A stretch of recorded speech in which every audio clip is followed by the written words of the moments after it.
GMS 선교사 열전. 말씀과 개혁주의 신학에 근거한 교회 설립을 통해 영혼 구원사에게 최선을 다하고 있는 2600여 명의 GMS 선교사. 미래 선교의 리더로 주님 주신 사명을 따라 세계 선교의 선두주자로 달려가고 있습니다. GMS 선교사 열전은 2024년 지금도 선교적 사명을 따라 도약하고 있는 자랑스러운 우리 GMS 선교사들의 드라마와 같은 삶과 사역을 찾아갑니다. 아버지 하나님 감사합니다. 주님께서 GMS를 27년 전에 세워주셨고 귀한 한국에서 많은 이사님들과 또 선교사님들을 현장에 보내셨고 오늘까지 주님 은혜 가운데 아름다운 사역으로 섬기게 하심을 감사합니다. 특별히 작년부터 GMS 선교사 일전이라는 귀한 프로그램을 만드셔서 현장에서 수고하는 많은 GMS 선교사님들을 찾아가게 하심을 감사합니다. 오늘도 주님께서 김기영 선교사님을 보내셨으니 귀한 목사님의 삶의 사역에 은혜를 베풀어 주시고 특별히 인도네시아에서 하나님의 거룩한 역사가 많이 나타날 수 있도록 함께 하옵소서. 이 프로그램을 섬기는 김부식 선교사님과 또 사회로 함께 하시는 또 우리 배한호 선교사님이나 또 이영주 목사님 모두에게 건강 주시고 저희 모두가 GMS를 잘 섬기는 아름다운 동역자들 다 될 수 있도록 은혜 베풀어 주시옵소서. 아멘. 감사하고 예수님의 이름으로 기도하옵나이다. 아멘. 아멘. 예, 제가 사회하면 됩니까? 네네. 네.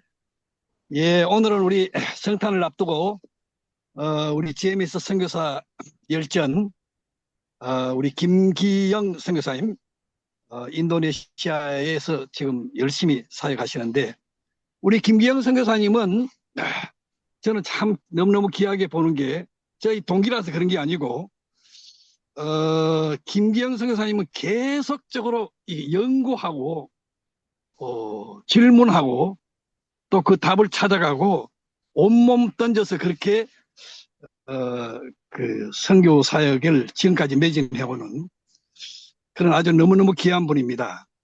우리 동남아시아 이슬람 지역 대표를 역임하셨고 우리 GM에서 선교 전략 연구소 개발원의 원장으로도 소하셨네요. 네네. 그래서 오늘 아무튼 그 김기영 선교사님의 삶과 사역을 우리가 같이 듣고 하나님 앞에 영광 돌리며 또 기도 제목을 찾는 시간 되겠습니다. 감사합니다. 김기영 선교사님 나오세요. 저는 인도네시아에 오기 전에는 중국에서 한 3년을 선교했습니다. 중국에서.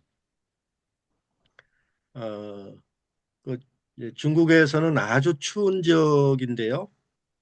우리 김병수 선교사님은 연길 쪽에 그때 당시 연길에 계시고 저는 장추이라는 곳에 있었는데 1월달 12월 이때 정도는 한 영하 20도 25도까지 가는데 그 다음에 인도네시아로 옮겼는데 인도네시아는 적도가 지나가거든요. 그래서 항상 똑같이 덥죠. 뭐 1년 내내. 그래서 이제 아주 극과 극을 이렇게 있는 두 나라에서 선교 사역을 하고 있습니다. 지난 중국에서 3년 있고 인도네시아는 한 29년째 있으니까 뭐 한 32년 들어가는 것 같아요. 근데 선교사님들도 마찬가지겠지만 모든 것이 하나님의 은혜고 정말 하나님께서 도와주시고 인도해 주셨어요. 저는 사실 오랫동안 파송교 없이 그냥 다비량 선교하면서 선교했거든요. 근데 그 가운데서도 하나님께서 이렇게 인도하셔서 지금까지 사역을 할 수 있게 됐습니다. 지난 31년, 32년 동안에 항상 붙들고 있는 말씀이 마태복음 28장 18절에서 20절입니다. 제가 선교에 관심 가지게 된 거는 고등학교 때에 저를 지도했던 목사님이 극동방송의 전도부장님이셨어요. 그때는 70년대거든요. 70년대. 근데 중국에 그때는 중공이라고 불렀거든요. 중국의 이제 극동방송이나 아시아 방송이 예, 북방 선교 쪽으로 영상을 보냈잖아요. 그때는 선교사 들어갈 수도 없으니까. 뭐 공산주의가 굉장히 활발했죠. 70년대. 이제 그분 통해서 선교를 처음 알게 되었어요. 아, 그쪽에서 편지 같은 거 보내온 것, 그다음에 어떤 것들을 사진으로 그때는 뭐 슬라이드라고 하나요? 그걸 이제 보면서 아, 내가 있지 않은 다른 나라에도 예수 믿는 사람이 있구나라는 걸 처음 제가 알게 됐어요. 선교 조금씩 관심이 있었는데 어, 대학을 들어가면서 공산권 선교회라는 데가 있었어요. 그때 공산권 선교회에 들어가서 선교의 꿈을 키웠죠. 어, 제가 아까 그 마태복음 28장 말씀을 드렸는데 모든 민족을 제자 삼으라 이 명령을 이제 주님의 말씀에 순종하겠다는 마음으로 했고 내가 너와 함께 하겠다는 이 말씀을 항상 붙들고 살았어요. 어, 선교 지역이 중국에서도 계속 감시를 받고 또 인도네시아 저는 주로 무슬림에 관심을 갖고 무슬림사에게 둘러싸여 살고 있는데 항상 이 말씀을 신뢰하면서 그 말씀 안에 살아가죠. 그래서 마태복음 28장 말씀이 어, 살아있는 말씀으로 31년 동안 이렇게 생활하고 있습니다. 제가 성장에 대해서 조금 이제 말씀드리고 어떻게 예수 믿게 됐나 조금 나누겠습니다. 저희는 불교 집안입니다. 불교 집안이고 특히 어머니가 불교에 아주 열심히셨어요.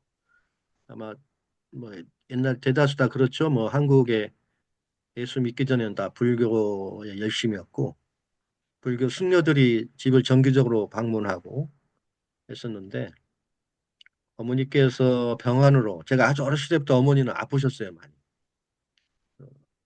많은 병원을 다녀고 또 뭐 불교에도 열심히 했지만 차도가 없었어요. 계속 유독한 상황들이 계속 됐었어요. 그래서 심지어 제가 초등학교 들어가기 전에 우리 가족 사진을 찍었는데 어머니가 돌아가실 거다. 그래서 가족 사진 하나 찍자. 그 사진에 제가 아주 어렸을 때 사진이거든요. 그러니까 그런 환경에 있다가 저희 어머니께서 그 동네 교회가 하나 있었는데 아무도 전도를 안 했어요. 저희 어머니는 아예 불교 열심이니까. 새벽 종소리를 듣는 중에 예수님의 음성을 들었어요. 내가 저 교회를 가면 내 병이 낫겠다라는 그 믿음을 예수님이 주신 거예요. 그 마음 가운데.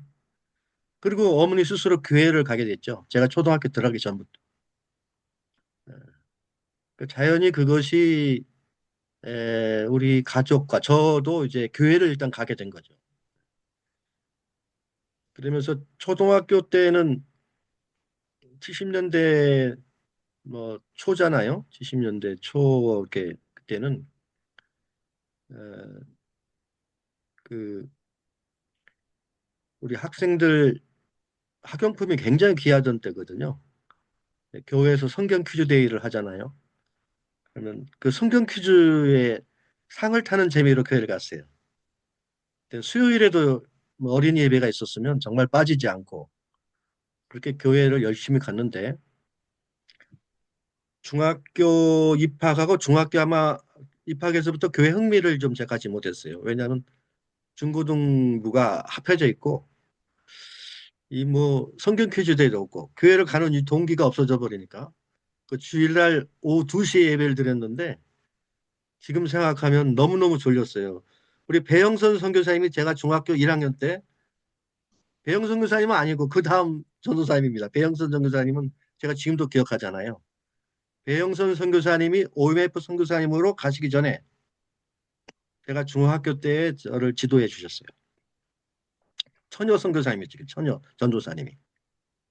예, 저는 그때 머리 빡빡 밀고 그랬었는데 중3 지나서부터 아, 그 이 죽음에 대해서 또 인생의 목적에 대해서 많이 좀 우리 한 번씩 그런 생각을 하잖아요. 그런 때가 왔어요. 그래서 어, 이 땅의 삶의 의미가 뭔가라는 질문들을 저 자신에게 자주 했습니다.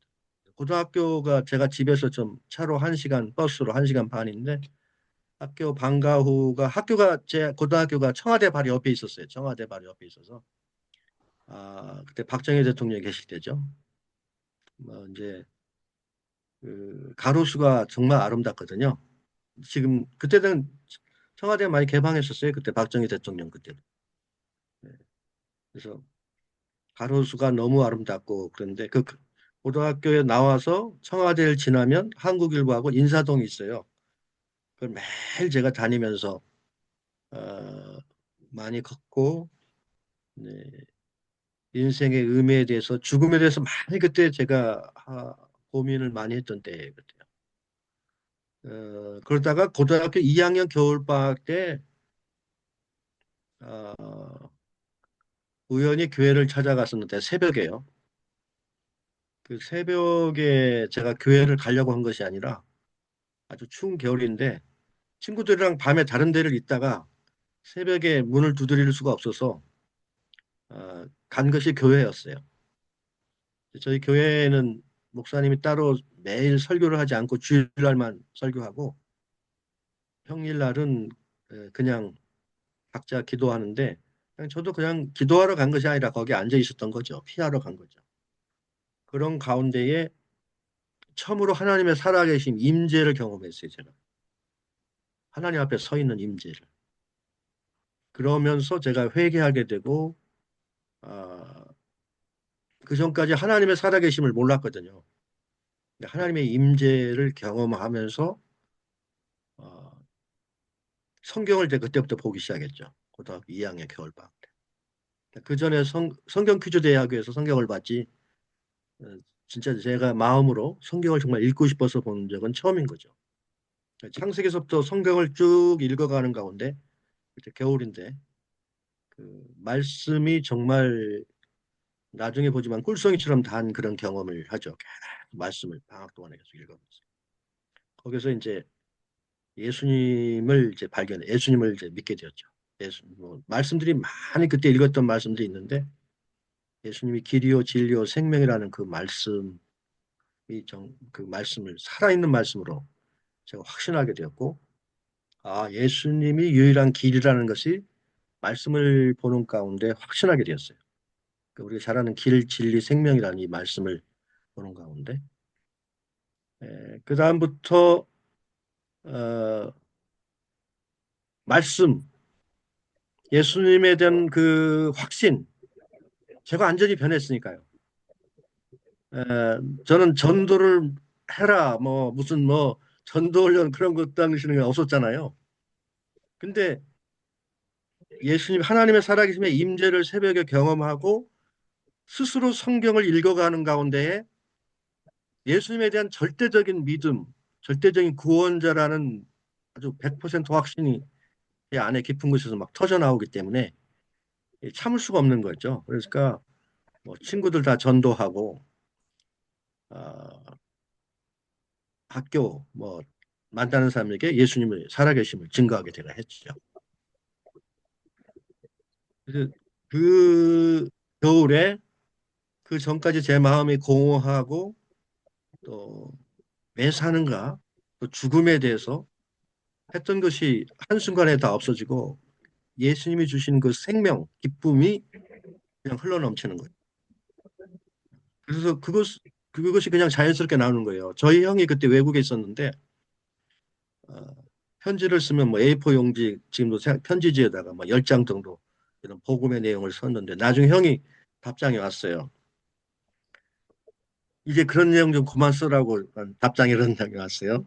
아버지, 어머니 소식, 형제들 소식 좀 써서 좀 보내라. 그런 그 지금도 생각나는데 그 정도 제가 이 예수님의 복음에 대해서 기쁨이 넘치고 제가 확신을 하게 되고 그때부터 누가 기도가 뭔지 그때 누가 기도하라 뭐 가르친 것도 없죠. 막 밤을 새면서 하나님께 기도하고 말씀 보고 하게 됐죠. 영혼 깊은 곳에 있는 어떤 빈 공간과 같은 공허함이 사라지고 이 세상이 줄 수 없는 기쁨과 평안이 가득 채워지고 흘러 넘치는 걸 경험하고 뭐 성경 말씀과 기도 그리고 전도하는 것 생활을 계속하게 됐죠. 당시에 제가 이제 무디의 생애를 읽게 됐는데 무디가 보니까 하루에 한 명씩을 전도했더라고요. 그럼 잠을 자지 않는 그런 무디의 그 고등학교 때에 그, 보고서 저도 똑같이 하루에 한 명 이상을 전도하자면 내가 전도하지 뭐 자지 않는다. 그 마음을 가지고 전도를 했어요. 그 대학은 제가 이제 고등학교 3학년 때부터 그다음부터 몸이 안 좋아가지고 뭐 금식도 많이 하고 막 하면서 몸이 많이 약해졌는데 저희 어머님이 한번 돈을 주면서 한번 엑스레이 한번 찍어보라 하시더라고요. 이제 제가 큰 병원에 가서 이제 버스 타고 가서 병원 가서 사진을 찍으니까 아, 의사 선생님이 그러더라고. 학생은 이제는 공부하면 안 된다고. 이제는 쉬어야 된다고. 잘 먹고 쉬어야 된다. 폐결핵 선언을 한 거예요. 폐결핵이 심하니까 이제는 공부하지 말고 쉬어라. 근데 당시에 우리 결핵 환자가 많았잖아요. 그래서 이제 보건소에 가니까 약을 얼마나 많이 주는지 약을 엄청 주더라고요. 그 약만 다 먹어도 배가 배부를 정도로 약을 많이 줘요. 그 주사 맞고. 그러니까 고등학교 졸업하자마자 학교를 갈 수가 없고 1년간 완전히 누워 있었던 거예요. 이제 저희 아버지가 주사 놔주고 계속 약 먹고. 어, 그게 그 해가 79년도예요. 1979년도. 근데 제 입에서 이제 자꾸 신학한다는 말이 나오니까 저희 집에서는 난리가 났어요. 저희 아버지는 제가 다른 길을 가기를 원했거든요. 이제 신학을 한다니까 그때부터 반대가 많고 굉장히 심했죠. 근데 이제 1년 동안에 제가 책을 한번 볼 수가 없을 만큼 쓰러져 있는 거죠. 근데 시험을 보기 한 몇 달 전, 한 두세 달 정도, 2달 정도 됐나요? 내가 신학을 한다니까 이제는 완전히 쓰러져 있으니까 우리 아버지 어머니도 특히 우리 아버지가 반대가 없어졌어요. 일단은 이 아들이 어떻게 될지 모르니까. 그리고 뭐 그때 신학한다는 말도 막 말한 적도 없고 이제는 아프니까 뭐 그런 말도 없어졌고 뭐 전도 뭐 열심히 하는 것도 없고 쓰러져 있으니까요. 그런 중에 그때가 11.6 그 박정희 대통령 그 사태가 났었잖아요. 10월 26일 날. 그 해인데 하나님께서 한 2달 전부터 공부를 시키시더라고요. 2달 전부터. 그러니까 이제 그 1월 달부터 계속 약을 먹었잖아요. 약을 쭉 먹고 하니까 좀 회복되니까 몸에는 계속 열이 있고 기침하고 그러는데 각혈은 안 했어요, 제가. 한 2달 정도 남겨놓고 하나님이 공부를 하게 하시는데 엄청난 지혜를 주시더라고요, 하나님께서. 이제 그때 당시 예비고사였잖아요. 예비고사를 봤는데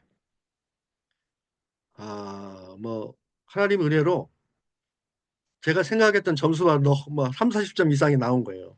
우리 집에서도 놀랐죠. 왜냐하면 이거 뭐 어디 뭐 학원 다닌 것도 없고 뭐 아무것도 없었는데 하나님이 하시는 걸 보신 거죠.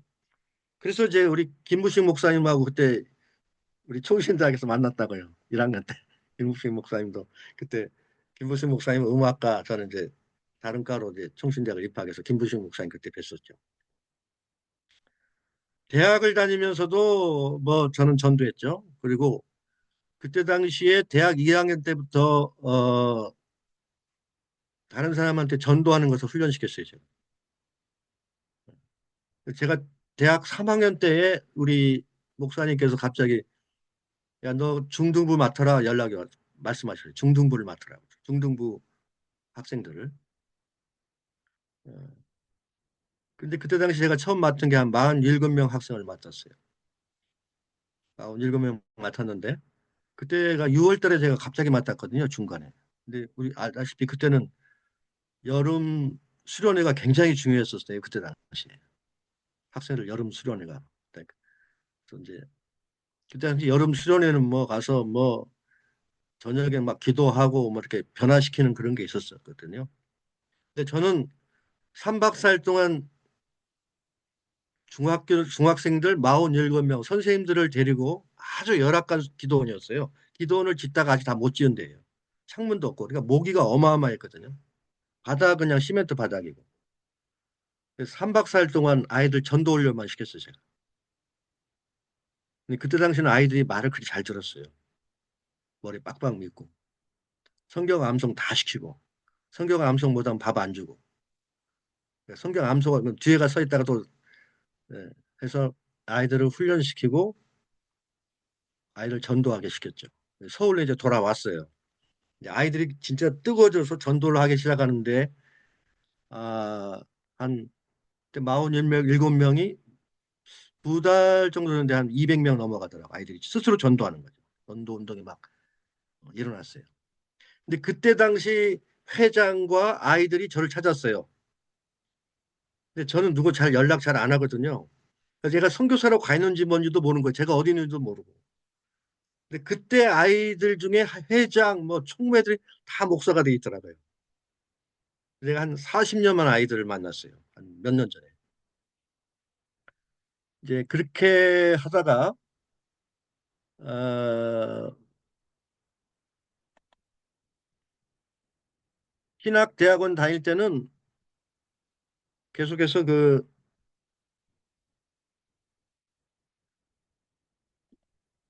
그때 배한호 목사님도 그렇게 하셨나요? 그때 우리가 여름방학 때하고 겨울방학 때 신대원 3년간 어, 그리고 우리 MTI라고 그때는 AMTI라고 그러는데 박영준 그 원장님이죠. 그 선교훈련을 했어요. 여름방학, 겨울방학. 박영준이 아니고 손용준. 손영준. 제가 생각난 손영준 원장님이 그때 방학 때 계속 하셨고 그때 참 그때 멤버들이 우리 GMS 현재 다 시니어 선교사님들이죠. 하고 또 저보고는 또 뭐 마포에 가서 마포로도 옮겨졌거든요. 마포에 3개월 또 해라고 그래서 또 가서 3개월 하고 어, 그렇게 선교훈련을 받고 그런데 제가 신대원 입학해서 간 교회가 대부분 큰 교회였거든요. 근데 목사님이 선교를 하려는 마음이 없으세요. 제가 거기에 8년 있었는데 전 다른 교회를 가본 적이 없어요. 그 한 교회만 있었거든요. 중등부, 고등부인데 고등부 아이들이 많이 부흥했는데 아, 그래서 나오려고 하니까 거기 장로님들, 집사님들이 그 전 목사님이 선교회를 만들어서 선교사 파송하려고 준비했던 외지 선교회라는 모임이 있었는데 우리가 파송할 테니까 조금만 기다리라고 계속 그러시더라고. 내가 중국에도 갔다 오고 막 그랬는데 일단 목사님이 그런 의지가 없으시니까 파송이 안 됐어요. 그래서 뭐 제가 하여튼 그 하다 보면 좀 길어지는데요. 그래서 제가 이제 인도네시아 가서도 파송교회가 없었어요. 파송교회 없이 계속 이제 뭐 자비랑 선교식으로 선교를 쭉 했습니다. 선교 훈련을 다 받고 다 했는데 그때 당시 제가 뭐 잘 몰라요. 뭐 어떻게 사람들 자꾸 만나서 뭐 파송교회 찾고 이런 것도 할 줄도 잘 모르고 이제 지금 같으면 뭐 좀 이렇게 찾아가고 했을 텐데 제가 그런 걸 잘 몰라서 뭐 그냥 혼자 선교했죠. 그래서 대학교 다닐 때 제가 가장 중점적으로 한 것은 선교단체. 그때 당시 성경 공부가 한국 교회에 붐이 일어났거든요.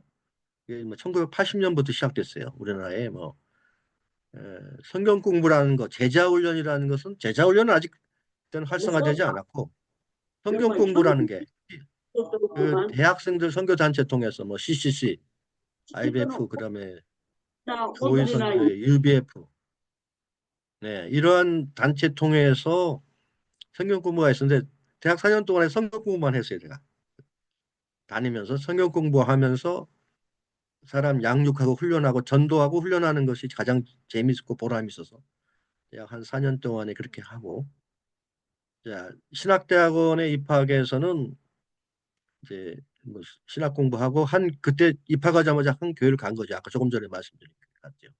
그리고 이제 여름 방학하고 겨울 방학 때는 이제 선교 훈련 받고. 근데 신학대학원 2학년 이제 1년만 있으면 이제 졸업을 하는데 저한테 하나님이 나를 해외로 보냈느냐, 선교사로 부르셨느냐라는 질문을 갖게 됐어요. 정말 하나님 나를 선교사로 한국에서 목회가 아니라 선교사로 부르셨느냐.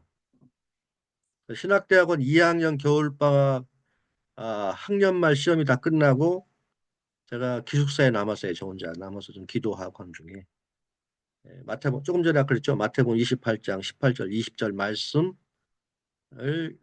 보는 가운데에 주님께서 이미 명령하셨다는 확신을 갖게 되고 그 말씀을 붙들고 선교지를 간 겁니다.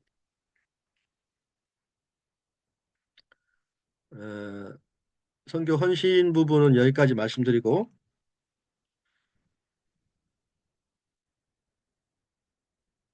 제가 이제 인도네시아 가서 그때 당시를 사역하려도 파송교회가 없으니까 낮에는 이제 자비랑 선교 일을 하고 제가 교사 자격증이 있어가지고 인도네시아의 자카르타가 아니고 반동이라는 데를 먼저 갔었어요. 갔는데 뭐 또 IMF도 터지고 뭐 여러 가지 뭐 그 IMF 터지기 전이죠. 뭐 재정이 없으니까 우리 아들이 며칠 전에 이제 결혼했는데요.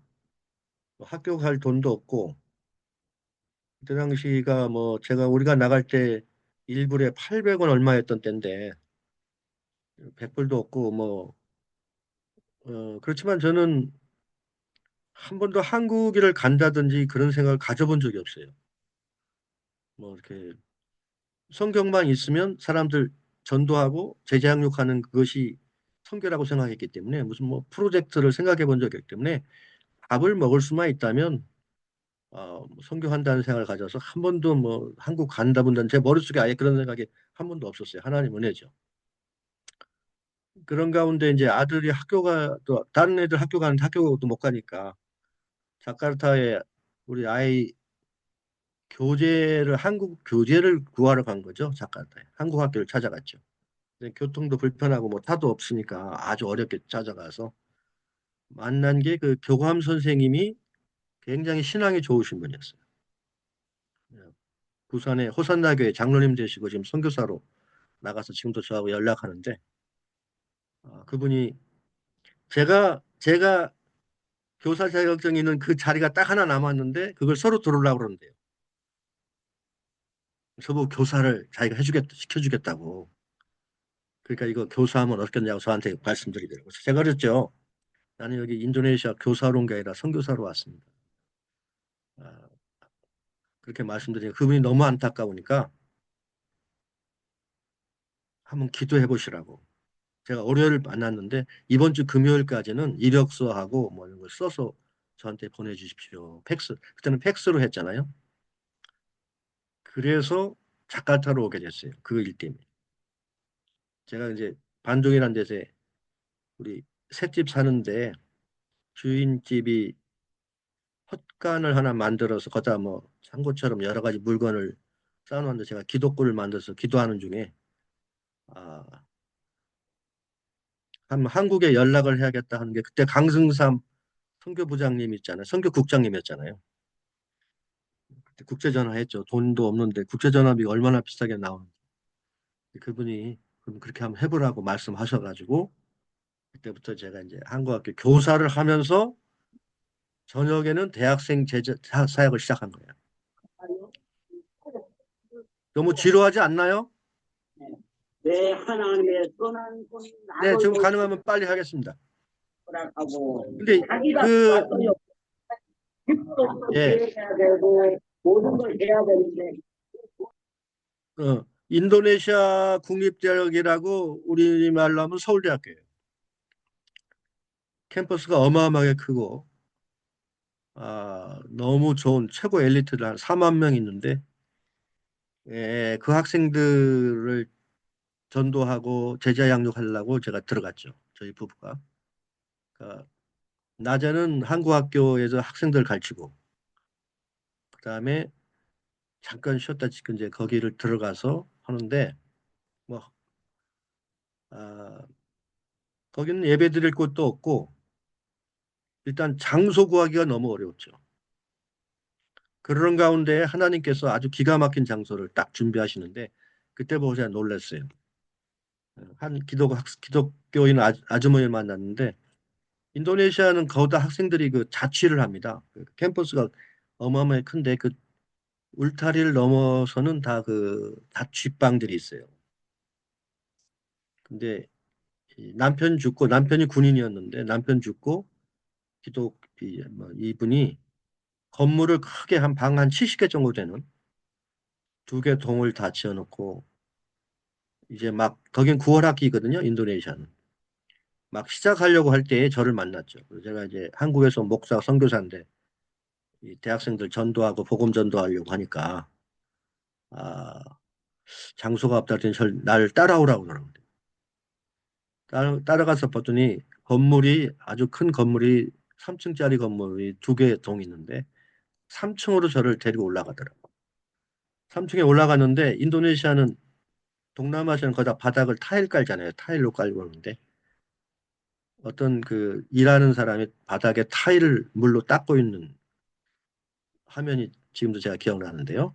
그 아주머니가 이렇게 말하는 거예요. 당신이 조금 전에 장소를 찾고 있다고 그랬는데 그 전도하고 아이들 제자 훈련하려고 하는데 사실 우리가 이 장소를 그걸 하기 위해서 우리가 준비하고 있었다 그러더라고요. 그 아주머니. 제가 한 달을 장소를 찾았는데 없었는데 그 사람 딱 만나는 순간 다 무슬림이니까요. 거기는 특히 무슬림이 많은 그 도시예요. 그 대폭이라는 도시. 우리 서울대학이 저 종로 5가에서 관악을 옮기듯이 자카르타 중심지에 있던 대학이 바로 어마어마한 땅을 가지고 그쪽으로 캠퍼스를 옮겼기 때문에 거긴 다 무슬림이에요. 뭐 거기는 무슬림이란 말도 입으로 이슬람이란 말도 꺼내기 무서워하는 지역인데 당신이 조금 전에 말한 그걸 하기 위해서 우리가 준비하고 있었다. 딱 그러시더라고요. 근데 그 장소에서 제가 이제 사진들이 많은데요. 거기에서 제자 훈련하고 전도하는데요. 폭발적인 역사가 일어나 하나님께서. 제자 훈련하고 아이들이 또 그 다음에 전도하고 막 전도하는 운동들이 일어나고 나중에는 뭐 수백 명의 학생들이 이제 하게 되고 제자 훈련을 받고 싶어하는 아이들 줄 설 정도로 하나님 역사가 일어난다. 대학생 사역하는.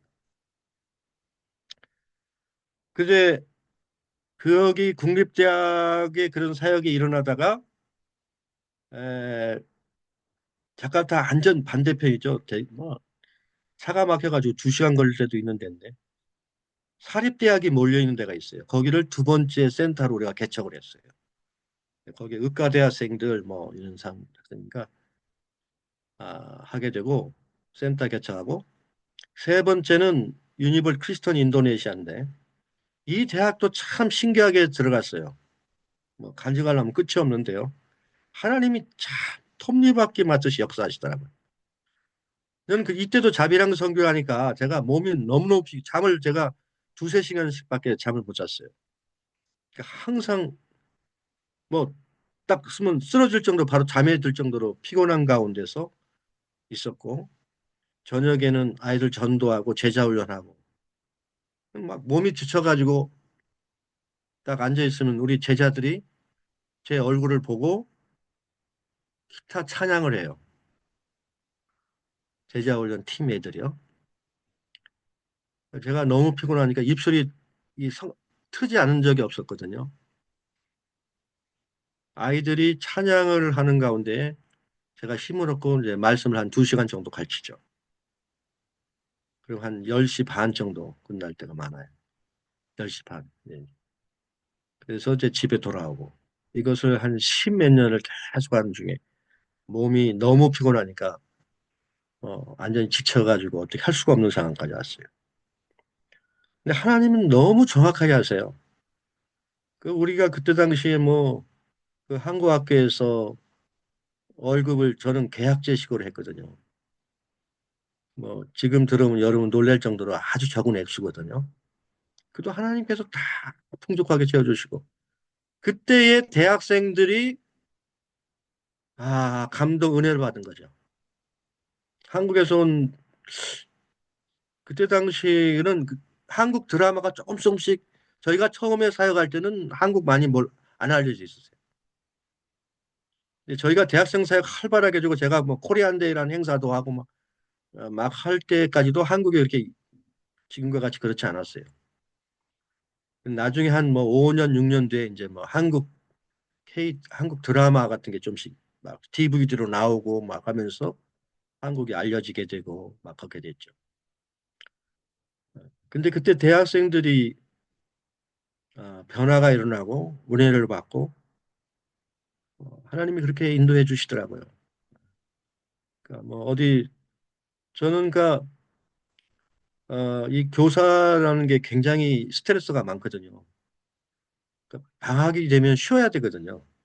근데 저는 방학에 쉴 틈이 없어요. 대학생을 데리고 스마트라 뭐 호랑이 나오는데 그런 스마트라 대학생들 데리고 미션 트리까. 왜냐하면 제가 대학생 사역을 한 이유가 인도네시아 대학생들에게 이 마태복음 28장 모든 민족 제자 삼으라 선교 비전 심어주려고 시작했기 때문에 방학 때만 되면 우리말로 하면 7월 8월에는 대학생들 훈련시켜가지고 스마트라나 이런 오지를 가가지고 같이 가서 텐트 치고 복음전도 사역 활동을 했고 1월 달에는 항상 수련회를 했어요. 대학생들 모아놓고 몇백 명 모아놓고 수련회를 하게 하고 이것을 계속 하나님께서 인도해 주셔서 감사한 것은 인도네시아 전역에 이런 대자들이 세워지고 올해 3월에 저기 멜버른의 교회 한인교회인데 20주년이 됐다고 좀 와서 설교해달라고 갔어요. 저희 부부 초청해줬어요. 저희 부부를.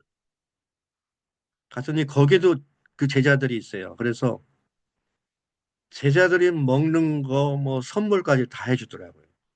시드니에도 있고 싱가포르에는 아주 많이 있고 하나님께서 그렇게 해서 제자들을 통해서 하나님께서 이렇게 위로해 주시고 그 다음에 이제 제가 아까 말한 인도네시아 국립대학 첫 번째 사역하고 두 번째는 이제 사립대학이 세 개가 큰 사립대학이 있는 데서 사역을 하는데 의과 대학생들이 많이 예수 믿고 제자 훈련 받고 세 번째는 인도네시아 기독교 대학교 유니버시타스 크리스톤 인도네시아 여기 배한호 목사님 그때 오신 거 제가 다 기억합니다. 배한호 목사님.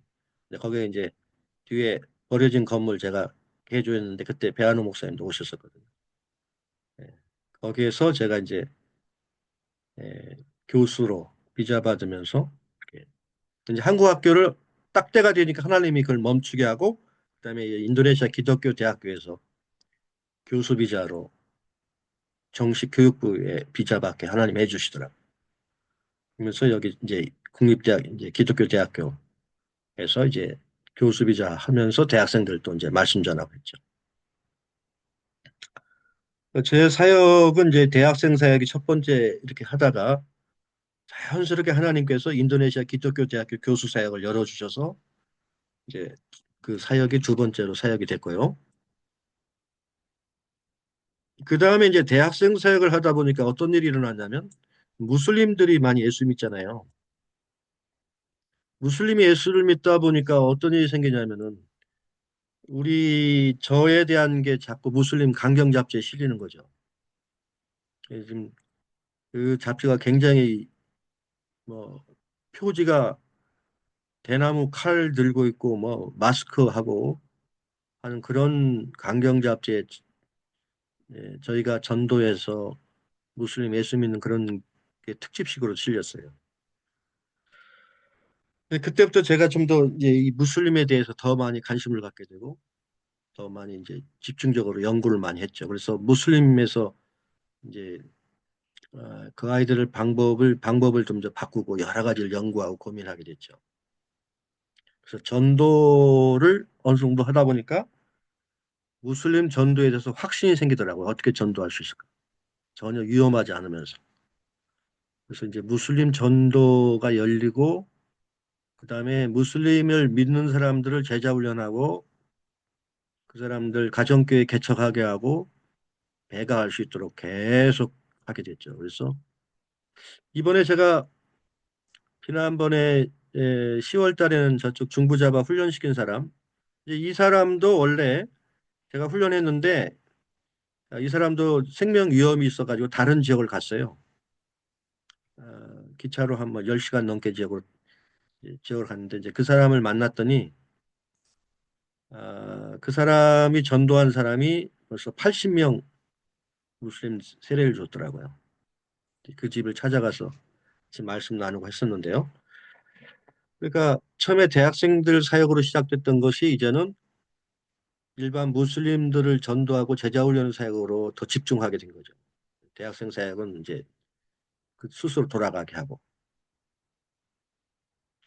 그래서 이제 그렇게 무슬림 전도가 활발하게 되니까 신학교하고 인도네시아 신학교가 많거든요. 거기서 저희 부부를 초청해서 무슬림 전도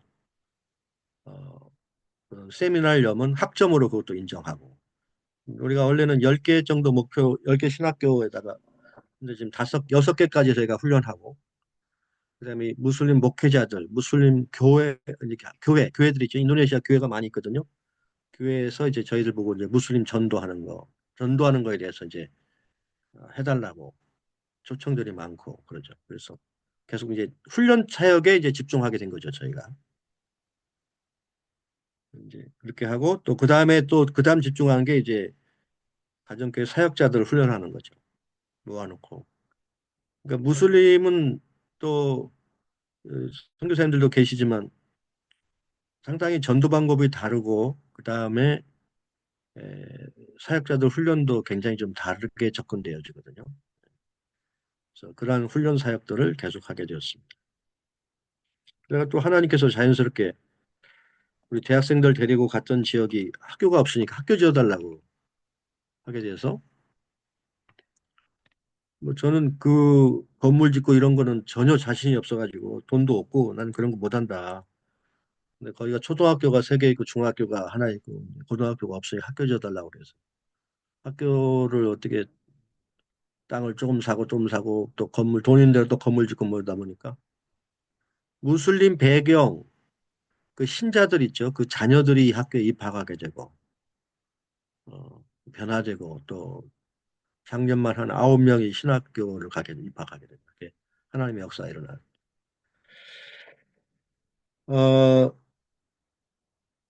그래서 여러 가지 이제 훈련하게 되고 그 후에 이제 또 하나님이 그 다음 단계를 또 열어주시더라고요. 인도네시아의 개혁교단인데 우리 교단하고 또 MOU를 맺고 그 교단에서 제가 전도 훈련하고 선교 동원하는 사역들을 좀 같이 해나가고 있습니다. 현재는 좀뭐 나이도 있고 하니까 뭐 다 뛰어다닐 수 없으니까 거기 있는 목회자들과 그 교단과 협력하면서 거기에 이 선교에는 해외 선교라든지 선교사 파송에는 아직 그런 눈이 없어요. 그래서 하고 또 하나는 인도네시아의 해외 선교회가 있는데 거기서는 제가 또 이제 훈련 사역을 계속 초청하죠, 저를. 그래서 전도 훈련 현재 25명 정도 파송했어요.